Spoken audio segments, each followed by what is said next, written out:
Hello friends, मैं कुलदीप आपका पुनः स्वागत करता हूं कुलदीप जैन ऑफिशियल पर। जैसा कि आप सभी को पता है कि हम विभिन्न परीक्षाओं के प्रीवियस ईयर क्वेश्चन को सॉल्व करते हैं। उसी श्रृंखला में आज के इस वीडियो में हम कंप्यूटर के 20 महत्वपूर्ण क्वेश्चन को डिस्कस करेंगे जो आगामी सभी परीक्षा के लिए अत्यंत महत्वपूर्ण है, और हम उन सभी बातों पर को भी डिस्कस करेंगे जो आने वाली परीक्षाओं के लिए महत्वपूर्ण है। कौन से टॉपिक इम्पोर्टेंट्स होते हैं और कौन से क्वेश्चन इम्पोर्टेंट हैं, ये हम सभी चीज़ें इस वीडियो में डिस्कस करेंगे।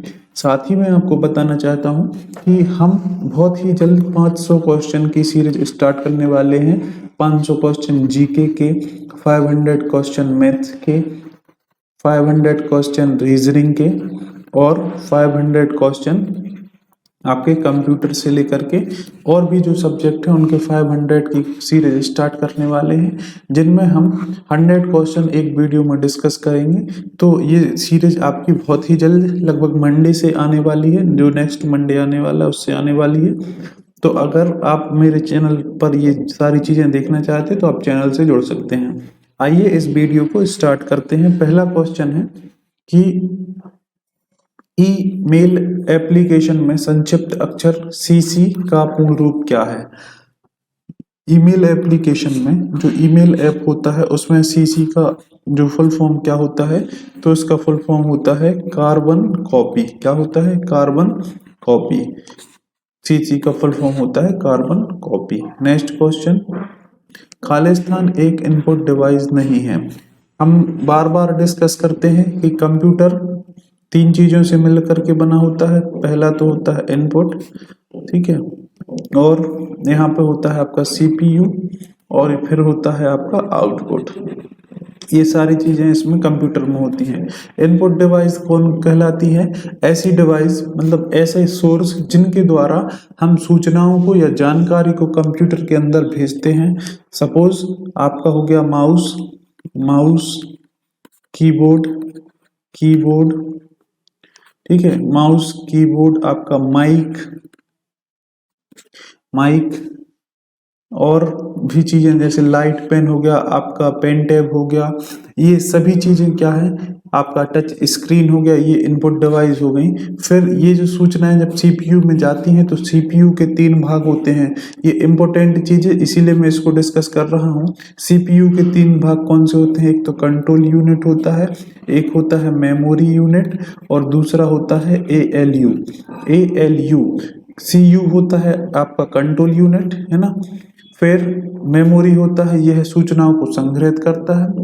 ये कंट्रोल यूनिट सूचनाओं को क्या करता है? कंट्रोल करता है। और एएलयू ये गणितीय प्रक्रियाओं के लिए, इसका नाम ही होता है arithmetical logical system. Arithmetical logical unit इसका नाम होता है। तो ये याद रखना, सीपीयू के कितने भाग होते हैं? 3। फिर आउटपुट डिवाइस, ऐसी डिवाइस जो प्रोसेसिंग किए हुए डाटा को, प्रोसेस्ड डेटा को क्या करता है? आउटपुट देता है, उसको हमें पढ़ने योग्य या देखने योग्य बनाता है। जैसे हमारा मॉनिटर हो गया, ये आउटपुट डिवाइस है। प्रिंटर हो गया, ये आउटपुट डिवाइस है। आप देखते हैं स्पीकर, ये भी क्या है? एक आउटपुट डिवाइस है। तो इसको आप याद कर सकते हैं। अगले क्वेश्चन की बात कर, और हमारा इस क्वेश्चन का आंसर देख लो। यहाँ पे उन्होंने बोला है इनपुट डिवाइस नहीं है, तो स्कैनर के द्वारा आप स्कैन करके सूचनाओं को इन करते हैं कंप्यूटर में, तो ये इनपुट डिवाइस है। कीबोर्ड इनपुट डिवाइस है, माउस इनपुट डिवाइस है, जो प्रिंटर है यह क्या है? आपका आउटपुट डिवाइस।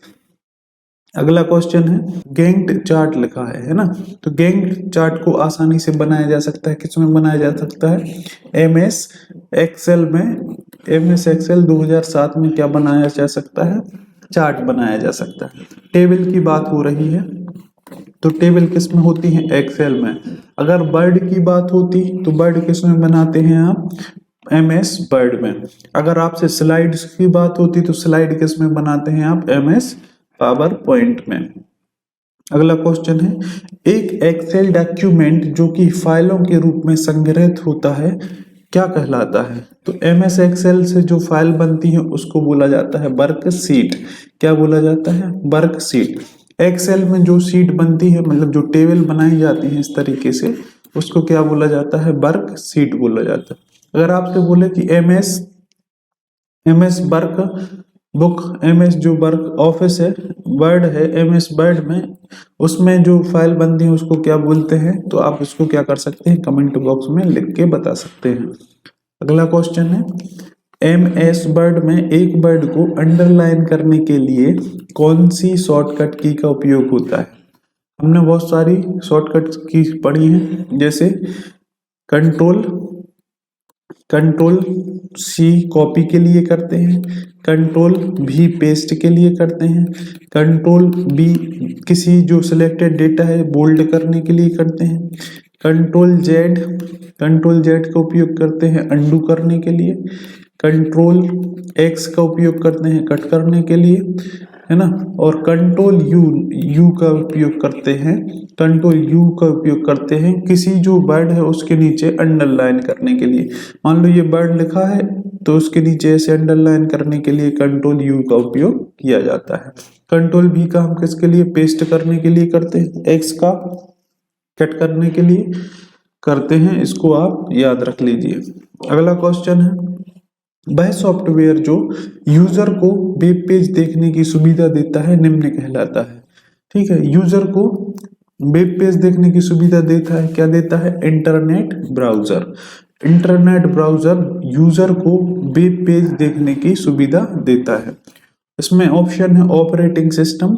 तो ऑपरेटिंग सिस्टम क्या करता है? यह कोल्ड बूटिंग में सहायता करता है, और जब कंप्यूटर स्विच ऑफ होता है उसके बाद ऑन करने पर कंप्यूटर सारे जो मेमोरी में सारे जो फंक्शन है उसको अपडेट करता है, उसको जो फंक्शन कंप्यूटर को रिक्वायर्ड है उसको अपडेट करता है। तो ये काम किसका होता है? ऑपरेटिंग सिस्टम का।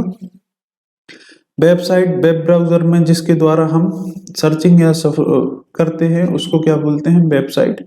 ठीक है, इसको बोला जाता है। अगला क्वेश्चन है एक कंप्यूटर बूट नहीं हो सकता यदि उसमें खाली स्थान नहीं होता। तो अभी हमने बात की है कि ऑपरेटिंग सिस्टम का क्या कार्य है? कंप्यूटर को बूट करना, cold boot.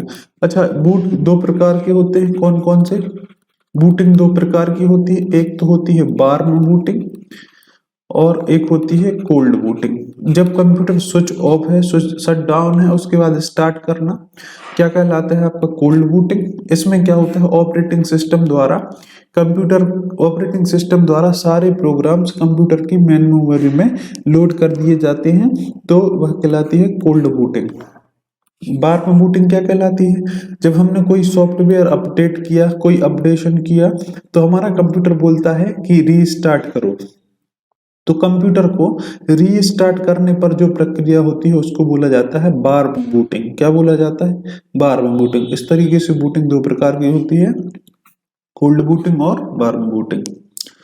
Next question, MS word document में न्यूनतम कितने रो और कॉलम होते हैं?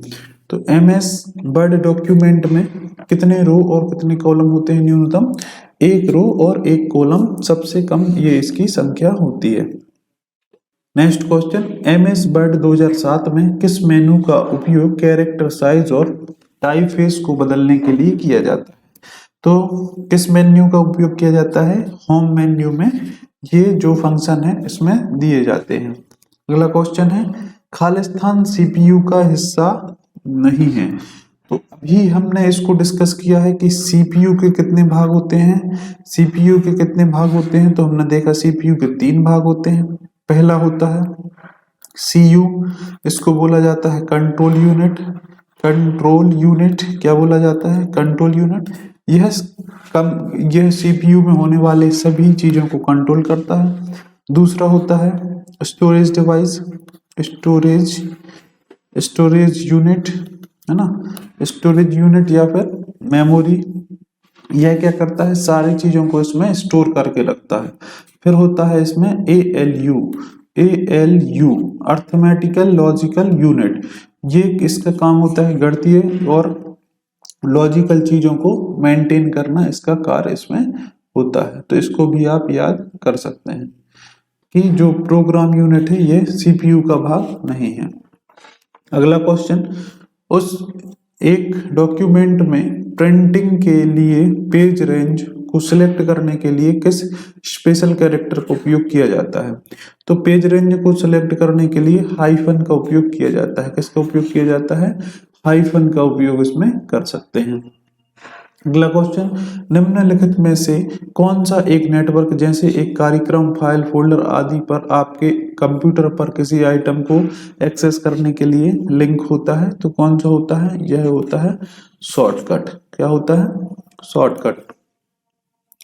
नेक्स्ट क्वेश्चन, MS वर्ड 2007 में कौन सा शब्द फॉन्ट ग्रुप से संबंधित नहीं है? तो फॉन्ट ग्रामर फॉन्ट ग्रुप से संबंधित नहीं है।